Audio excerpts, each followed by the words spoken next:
Bonsoir à tous, bienvenue sur C8. Je suis ravie de vous retrouver pour une nouvelle édition de Voyage au bout de la nuit ce soir. C'est avec Honoré de Balzac que nous sommes en voyage, en effet. Nous posons nos valises au deuxième chapitre de la Duchesse de Langeais. Un chapitre intitulé L'amour dans la paroisse de Saint-Thomas d'Aquin. Nous sommes à Paris au début du XIXe siècle. Et nous décrivons les mœurs autant que la politique intérieure.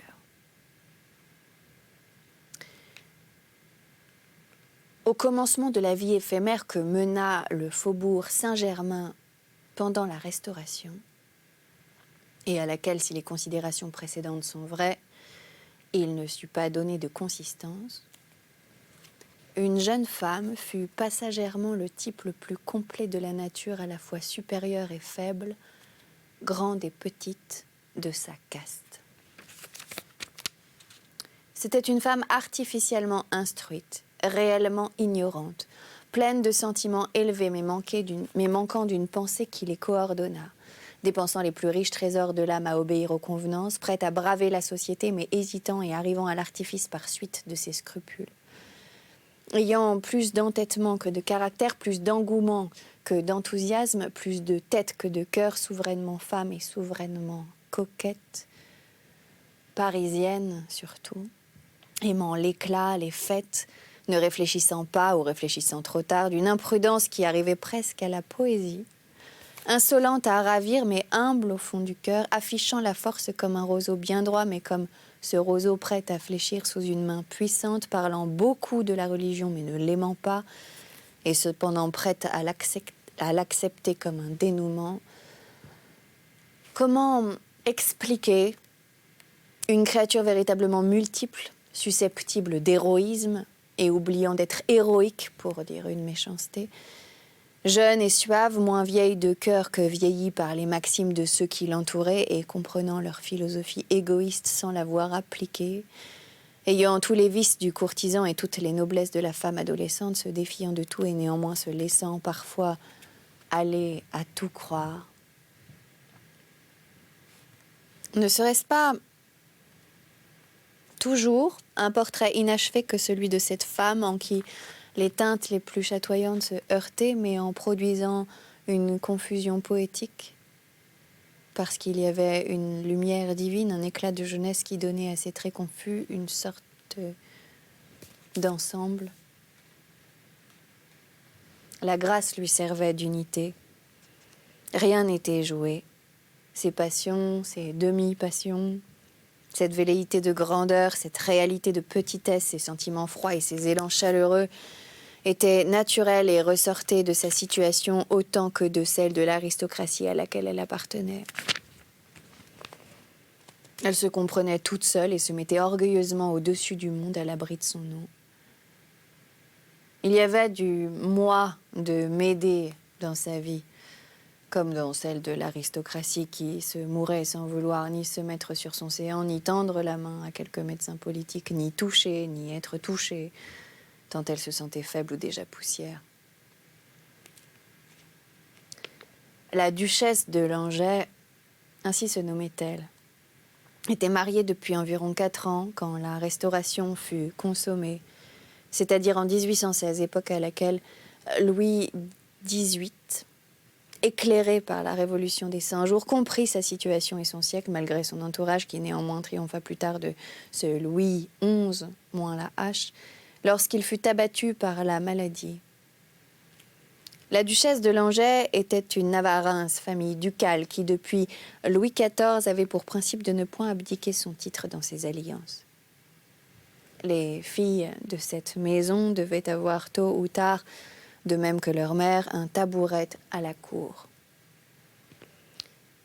À l'âge de 18 ans, Antoinette de Navarreins sortit de la profonde retraite où elle avait vécu pour épouser le fils aîné du duc de Langeais.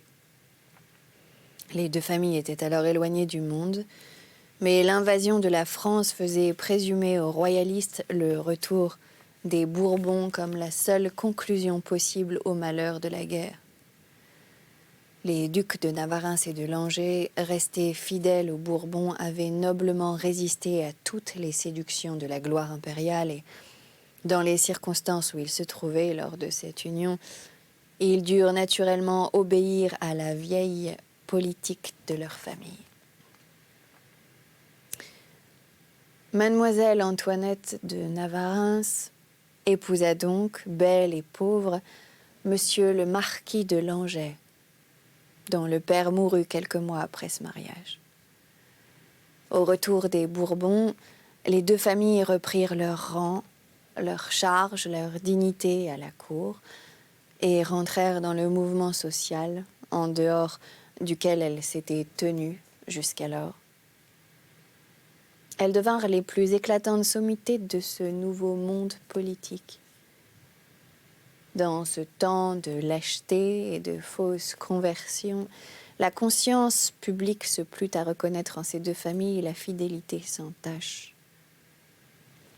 L'accord entre la vie privée et le caractère politique auquel tous les partis rendent involontairement hommage.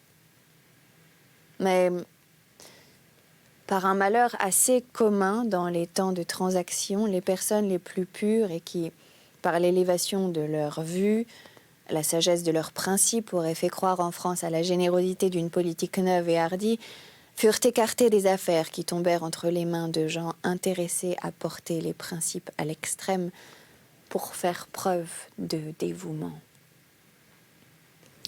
Les familles de Langeais et de Navarreins restèrent dans la haute sphère de la cour, condamnées au devoir de l'étiquette ainsi qu'aux reproches et aux moqueries du libéralisme, accusées de se gorger d'honneur et de richesse tandis que leur patrimoine ne s'augmenta point et que les libéralités de la liste civile se consumèrent en frais de représentation nécessaires à toute monarchie européenne, fût-elle républicaine. En 1818, Monsieur le duc de Langeais commandait une division militaire et la duchesse avait près d'une princesse une place qui l'autorisait à demeurer à Paris, loin de son mari, sans scandale. D'ailleurs, le duc avait, outre son commandement, une charge à la cour où il venait, en laissant pendant son quartier le commandement à un maréchal de camp. Le duc et la duchesse vivaient donc entièrement séparés, de fait et de cœur, à l'insu du monde. Ce mariage de convention avait eu le sort assez habituel de ces pactes de famille. Les deux caractères les plus antipathiques du monde s'étaient trouvés en présence, s'étaient froissés secrètement blessés, désunis à jamais. Puis, chacun d'eux avait obéi à sa nature et aux convenances. Le duc de Langeais, esprit aussi méthodique que pouvait l'être le chevalier de Folard, se livra méthodiquement à ses goûts, à ses plaisirs et laissa sa femme libre de suivre les siens après avoir reconnu chez elle un esprit éminemment orgueilleux, un cœur froid, une grande soumission aux usages du monde, une loyauté jeune et qui devait rester pure sous les yeux des grands-parents à la lumière d'une cour pure et religieuse. Il fit donc à froid le grand seigneur du siècle précédent, abandonnant à elle-même une femme de 22 ans, offensée gravement et qui avait dans le caractère une épouvantable qualité, celle de ne jamais pardonner une offense quand toutes ses vanités de femme, quand son amour-propre, ses vertus peut-être, avaient été méconnues, blessées occultement. Quand un outrage est public, une femme aime à l'oublier, elle a des chances pour se grandir et les femmes dans sa clémence. Mais les femmes n'absolvent jamais de secrètes offenses, parce qu'elles n'aiment ni les lâchetés, ni les vertus, ni les amours secrètes. Telle était la position inconnue du monde dans laquelle se trouvait Madame la Duchesse de Langeais et à laquelle ne réfléchissait pas cette femme lorsque vinrent des fêtes données à l'occasion du mariage du duc de Berry. En ce moment, la cour et le faubourg Saint-Germain sortirent de leur atonie et de leur réserve. Là commença réellement cette splendeur inouïe qui abusa le gouvernement de la Restauration. En ce moment, la duchesse de Langeais, soit calcul, soit vanité, ne paraissait jamais dans le monde sans être entourée ou accompagnée de 3 ou 4 femmes aussi distinguées par leur nom que par leur fortune.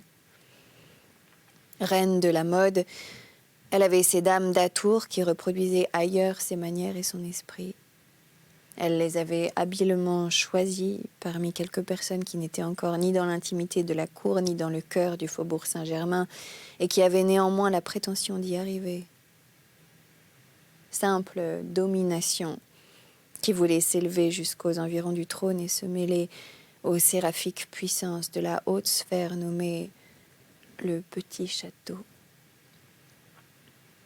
Ainsi posée, la duchesse de Langeais était plus forte. Elle dominait mieux. Elle était plus en sûreté. Ces dames la défendaient contre la calomnie et l'aidaient à jouer le détestable rôle de la femme à la mode.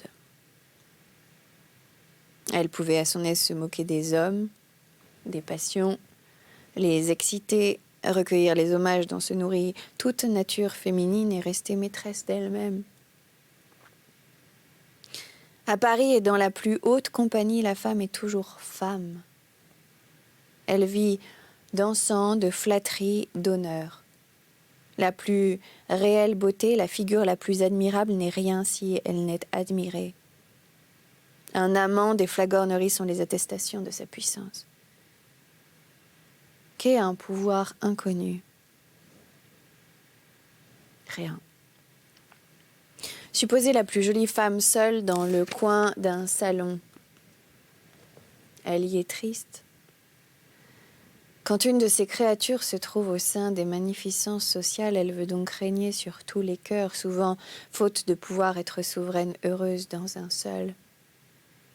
Ses toilettes, ses apprêts, ses coquetteries étaient faites pour les plus pauvres êtres qui se soient rencontrés.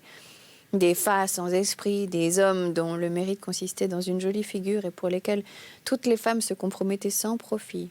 De véritables idoles de bois doré qui, malgré quelques exceptions, n'avaient ni les antécédents des petits maîtres du temps de la Fronde, ni la bonne grosse valeur des héros de l'Empire, ni l'esprit et les manières de leur grand-père, mais qui voulaient être gratis quelque chose d'approchant, qui étaient braves comme l'est la jeunesse française, habiles sans doute s'ils eussent été mis à l'épreuve et qui ne pouvaient rien être par le règne des vieillards usés qui les tenaient en lisière. Ce fut une époque froide, mesquine et sans poésie. Peut-être faut-il beaucoup de temps à une restauration pour devenir une monarchie. Depuis 18 mois, la duchesse de Langeais menait cette vie creuse, exclusivement remplie par le bal, par les visites faites pour le bal, par des triomphes sans objet, par des passions éphémères nées et mortes pendant une soirée. Quand elle arrivait dans un salon, les regards se concentraient sur elle. Elle moissonnait des mots flatteurs, quelques expressions passionnées qu'elle encourageait du geste, du regard et qui ne pouvaient jamais aller plus loin que l'épiderme. Son ton, ses manières, tout en elle faisait autorité. Elle vivait dans une sorte de fièvre de vanité, de perpétuelle jouissance qui l'étourdissait. Elle allait assez loin en conversation, elle écoutait tout et se dépravait, pour ainsi dire, à la surface du cœur.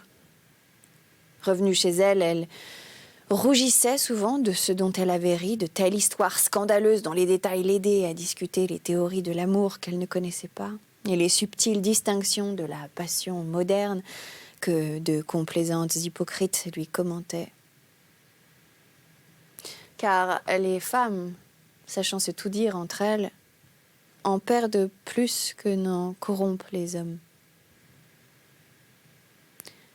Il y eut un moment où elle comprit que la créature aimée était la seule dont la beauté, dont l'esprit pût être universellement reconnu.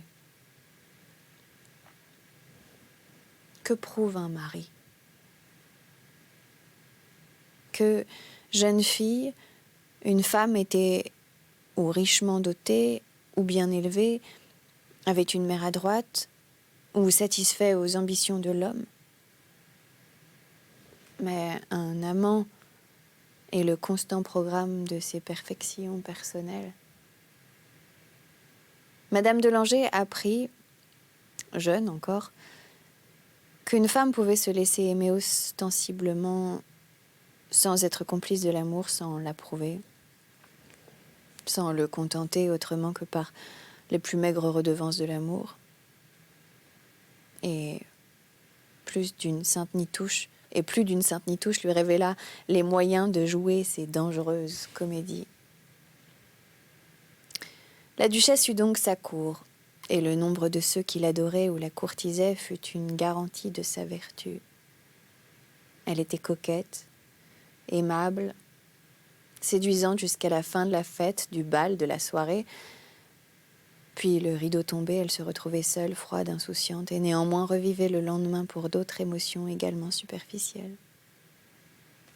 Il y avait 2 ou 3 jeunes gens complètement abusés qui l'aimaient véritablement et dont elle se moquait avec une parfaite insensibilité. Elle se disait « Je suis aimée, il m'aime ». Cette certitude lui suffisait. Semblable à l'avare satisfait de savoir que ses caprices peuvent être exaucés, elle n'allait peut-être même plus jusqu'au désir. Un soir, elle se trouva chez une de ses amies intimes, Madame la vicomtesse de Fontaine, une de ses humbles rivales qui la haïssait cordialement et l'accompagnait toujours. Espèce d'amitié armée dont chacun se défie et où les confidences sont habilement discrètes, quelquefois perfides. Après avoir distribué de petits saluts protecteurs, affectueux ou dédaigneux de l'air naturel de la femme qui connaît toute la valeur de ses sourires, ses yeux tombèrent sur un homme qui lui était complètement inconnu, mais dont la physionomie large et grave la surprit. Elle sentit en le voyant une émotion assez semblable à celle de la peur. « Ma chère », demanda notre protagoniste à Madame de Maufrigneuse, « Ma chère, quel est ce nouveau venu ?»« Un homme dont vous avez sans doute entendu parler, le marquis de Montriveau. »« Ah, c'est lui !» Elle prit son lorgnon et l'examina fort impertinemment, comme elle eût fait d'un portrait qui reçoit des regards et n'en rend pas. « Présentez-le-moi donc, il doit être amusant. »« Personne n'est plus ennuyeux ni plus sombre, ma chère. Mais il est à la mode. Monsieur Armand de Montriveau se trouvait en ce moment, sans le savoir, l'objet d'une curiosité générale et le méritait plus qu'aucune de ces idoles passagères dont Paris a besoin et dont il s'amourache pour quelques jours, afin de satisfaire cette passion d'engouement et d'enthousiasme factice dont il est périodiquement travaillé. Armand de Montriveau était le fils unique du général de Montriveau, un de ces ci-devant qui servirent noblement la République et qui périt tué près de Joubert, à Novi. L'orphelin avait été placé par les soins de Bonaparte à l'école des Chalons et mis ainsi que plusieurs autres fils de généraux morts sur le champ de bataille sous la protection de la République française. Après être sorti de cette école sans aucune espèce de fortune, il entra dans l'artillerie et n'était encore que le chef de bataillon lors du désastre de Fontainebleau. L'arme à laquelle appartenait Armand de Montriveau lui avait offert peu de chances d'avancement.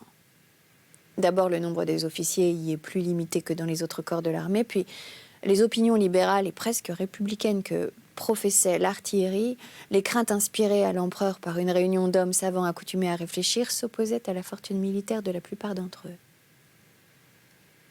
Aussi, contrairement aux lois ordinaires, les officiers parvenus au générats-là ne furent-ils pas toujours les sujets les plus remarquables de larmes parce que médiocres, ils donnaient peu de crainte. L'artillerie faisait un corps à part dans l'armée et n'appartenait à Napoléon que sur les champs de bataille. À ces causes générales qui peuvent expliquer les retards éprouvés dans sa carrière par Armand de Montriveau, il s'en joignait d'autres inhérentes à sa personne et à son caractère. Seul dans le monde, jeté dès l'âge de 20 ans à travers cette tempête d'hommes au sein de laquelle vécut Napoléon et n'ayant aucun intérêt en dehors de lui-même, prêt à périr chaque jour, il s'était habitué à n'exister que par une estime intérieure et par le sentiment du devoir accompli. Il était habituellement silencieux comme le sont tous les hommes timides. Mais sa timidité ne venait point d'un défaut de courage, c'était une sorte de pudeur qui lui interdisait toute démonstration vaniteuse. Son intrépidité sur les champs de bataille n'était point fanfaronne. Il y voyait tout, pouvait donner tranquillement un bon avis à ses camarades et aller au-devant des boulets tout en se baissant à propos pour les éviter. Il était bon, mais sa contenance le faisait passer pour hautain et sévère. D'une rigueur mathématique en toute chose, il n'admettait aucune composition hypocrite, ni avec les devoirs d'une position, ni avec les conséquences d'un fait. Il ne se prêtait à rien de honteux, ne demandait jamais rien pour lui, enfin c'était un de ces grands hommes inconnus à ces philosophes pour mépriser la gloire et qui vivent sans s'attacher à la vie, parce qu'ils ne trouvent pas à y développer leur force ou leurs sentiments dans toute leur étendue. Il était craint, estimé, peu aimé. Les hommes nous permettent bien de nous élever au-dessus d'eux, mais ils ne nous pardonnent jamais de ne pas descendre aussi bas qu'eux. Aussi, le sentiment qu'ils accordent au grand caractère ne va-t-il pas sans un peu de haine et de crainte? Voilà, c'est sur cette considération quant à notre cher marquis de Montriveau que nous allons nous arrêter. C'était donc L'amour dans la paroisse de Saint-Thomas d'Aquin, chapitre 2 de la duchesse de Langeais d'Honoré de Balzac. Merci de nous avoir suivis. Vous pouvez nous retrouver sur les réseaux sociaux, #VBN. Et quant à moi, je vous dis à très bientôt sur notre chaîne pour de nouvelles aventures littéraires. Salut!